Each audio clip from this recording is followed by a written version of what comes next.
Mga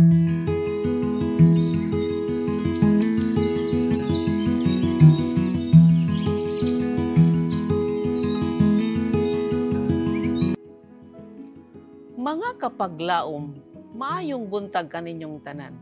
Ang atong hilisgutan karong Disyembre 19, giuluhan og nagmalampuson ang hustisya.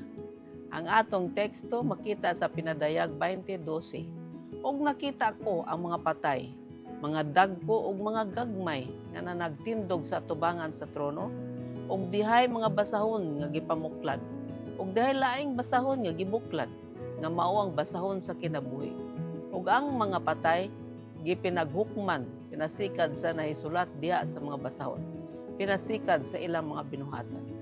Kapaglaom, ingon nga ang pintor mingdibo sa tinuod nga lagway sa tawo ngadto sa gipasinaw nga salamin, nan ang mga manulunda sa Dios matag adlaw nagabutang diha sa mga basahon sa tukma nga representasyon sa kinaiya sa matag tawo. Sa dihang kita nahimong mga anak sa Dios, ang atong mga ngalan nahisulat sa basahon sa kinabuhi sa kordero ug didto magpabilin hangtod sa panahon sa hukom imbestigatiba. Unya tawgon ang ngalan sa tagsa-tagsa ug ang iyang record pagasosihon. Kung ni anang adlawan makit-an nga ang ato tanang mga daotan nga binuhatan wala mahinulsuli sa bugos, ang atong mga ngalan mapapagikan sa libro sa kinabuhi ug ang atong mga sala pagatindog batok kanato.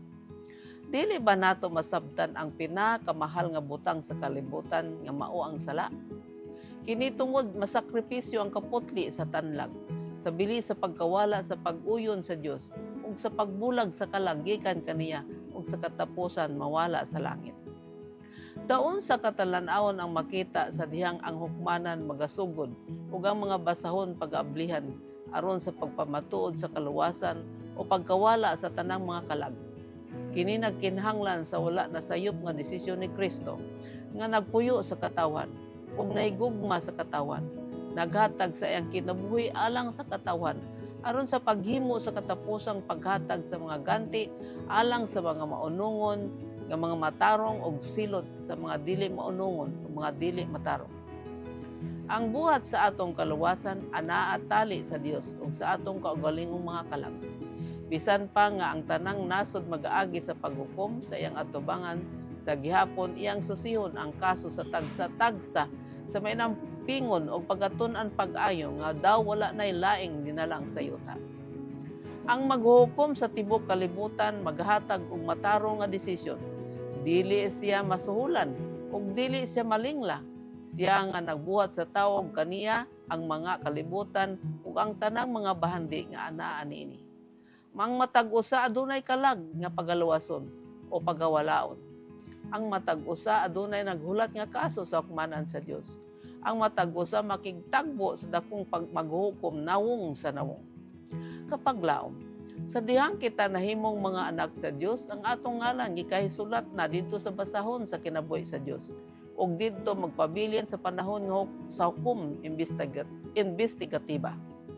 Niining record ang atong mga binuhatan maayo gisulat ug kung hikit-an didto nga aduna kitay mga dili maayong binuhatan ug wala mahinulsulan sa bugos, ang atong ngalan pagapapaon gikan sa basahon sa kinabuhi kay ang atong mga sala maumay nagasaksi batok kanato. Sa lahing mga panahon atong maatubang si Ginoong Hesus nga kaniadto atong manluluwas apan sa niining panahon usan na siya ka maghukom. Busa atong buhaton ang angay natong buhaton sumala sa kabubuton sa Dios. Magampo kita. Dios ug may gugmaon namo nga man sa langit, kami kanimo nangalyupo. Nga ikaw magatabang kanamo sa adlaw-adlaw nga tanan aron mahalikay kami sa pagbuhat sa mga sala nga imong gikangil-aran.